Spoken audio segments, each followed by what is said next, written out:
नमस्कार दोस्तों। आज देश में जाति जनगणना, गरीबी, अशिक्षा की मुद्दा बहुत ज़ोर शोर से उठ रहा है और संसद में भी उठाया गया कास्ट सेंसस और गरीबी को लेकर के।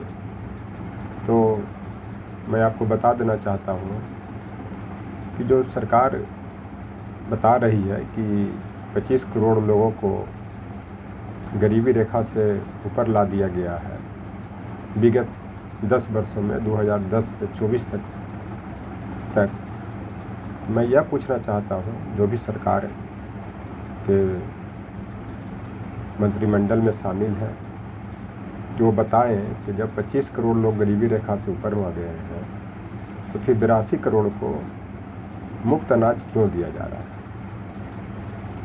अगली बात, अगर गरीबी दूर करना है तो आप तो गरीबी दूर करने के लिए सस्टेनेबल डेवलपमेंट की बात करते हैं, जिनको सतत विकास कहते हैं, जिसका अर्थ होता है कि वर्तमान में जो संसाधन का उपयोग किया जा रहा है वह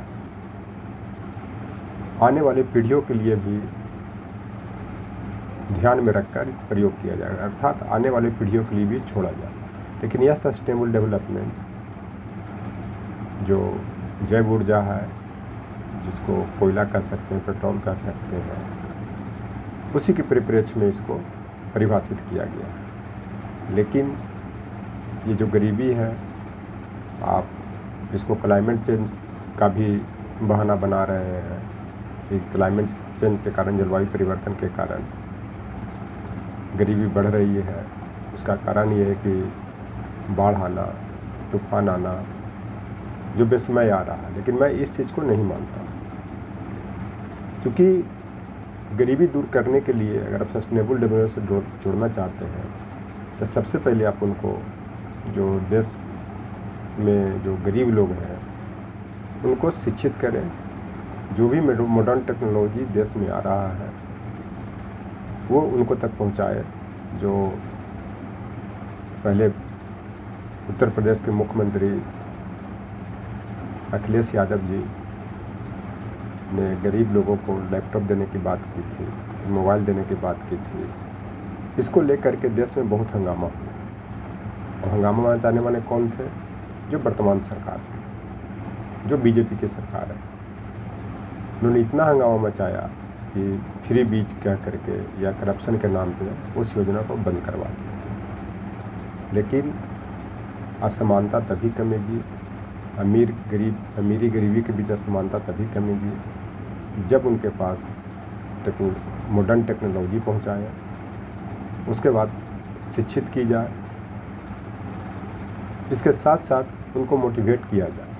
ये न कि कास्ट के नाम पर मान लिया जाए कि कोई छोटी जाति के हैं या निम्न जाति के हैं, उनको आप इस तरह से इंसल्ट कर रहे हैं कि वह स्कूल कॉलेज आना बंद कर दे रहे हैं और वह आत्महत्या करने के लिए मजबूर हो जाते हैं। इसी कारण कबीरदास ने और रविदास ने भी कहा था,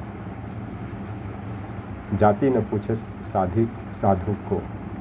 मैंने साधु का मतलब ये होता है, समानता की बात होती है। साधु जो है किसी के बीच भेदभाव नहीं करता है, वो सादा जीवन जीता है, चाहे वो जिस पद पर भी हो। लेकिन आज के परिप्रेक्ष्य में इतना असमानता बढ़ गया है, खास करके लॉकडाउन लगने के बाद, ये सभी लोग जानते हैं। खास करके सरकार खाना खिला करके, फ्री बीज दे करके, वोट बैंक की राजनीति करके और सत्ता पाना चाहती है। लेकिन वास्तविकता में उस गरीबी के जड़ को ख़त्म नहीं करना चाहती, जिसका कारण है कि वो नहीं चाहते हैं कि जो ओबीसी, SC ST या EBC में जो लोग हैं वो गरीबी रेखा से ऊपर आए।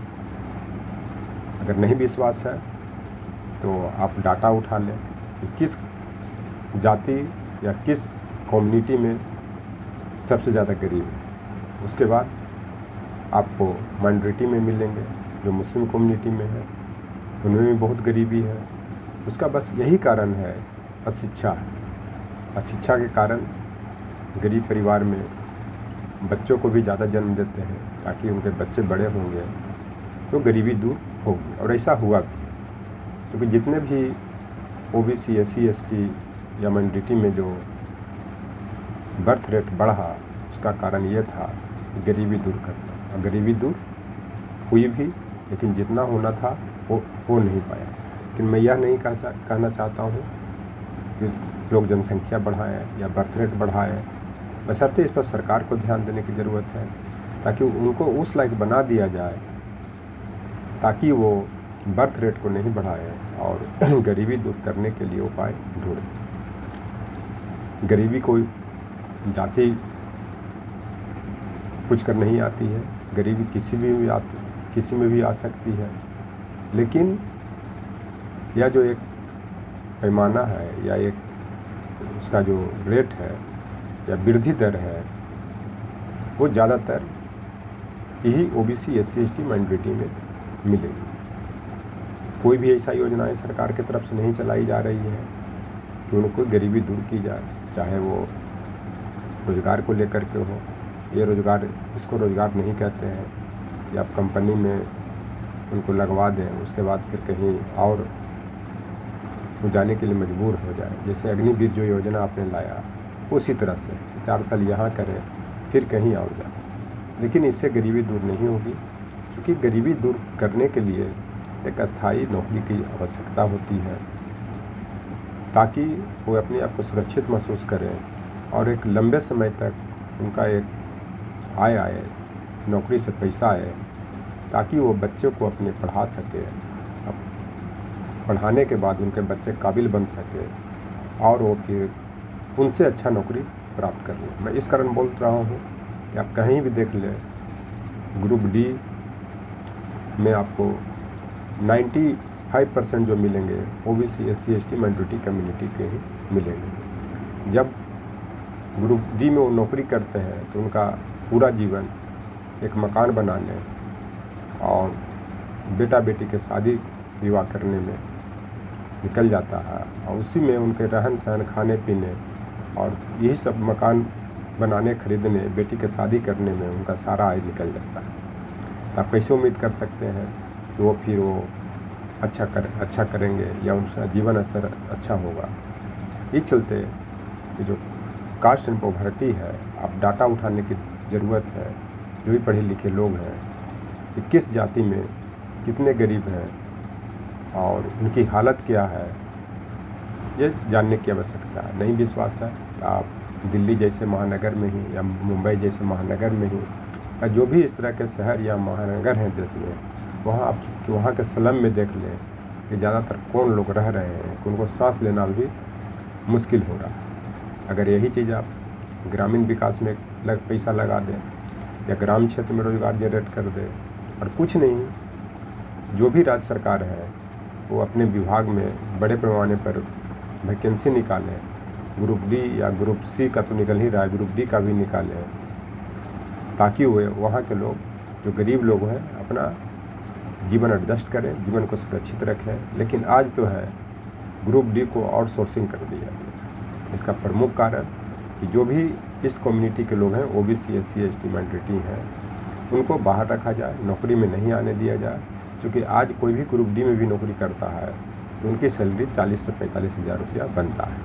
लेकिन सरकार ने जानबूझ के ऐसी कानून बना करके ओबीसी, SC, ST को रोकने का प्रयास किया है, जिसको लाने की ज़रूरत है। और केंद्र सरकार के जो विभाग और मंत्रालय में जो 30 से 35 लाख पद खाली है, उसको भरने की ज़रूरत है। और ग्रुप डी को आउटसोर्सिंग नहीं करके उसी तरह से अस्थायी समाधान किया जाए जैसे पहले था, ताकि लोगों का जीवन सुरक्षित हो, उनके बच्चे का जीवन सुरक्षित हो और गरीबी दूर हो। ये सब खिलाने पिलाने से या मुफ्त अनाज देने से देश की गरीबी दूर नहीं होगी, बल्कि सस्टेनेबल डेवलपमेंट के अंतर्गत उनके पास मॉडर्न टेक्नोलॉजी पहुंचाया जाए, उनको शिक्षित किया जाए और उनकी जीवन को सुरक्षित करने के लिए अस्थायी बहाली सरकार के मंत्रालयों विभागों में निकाला जाए। तभी ये गरीबी दूर होगी और जाति और गरीबी के बीच में जो फासला है वो बड़े पैमाने पर कम होगा। Thank you.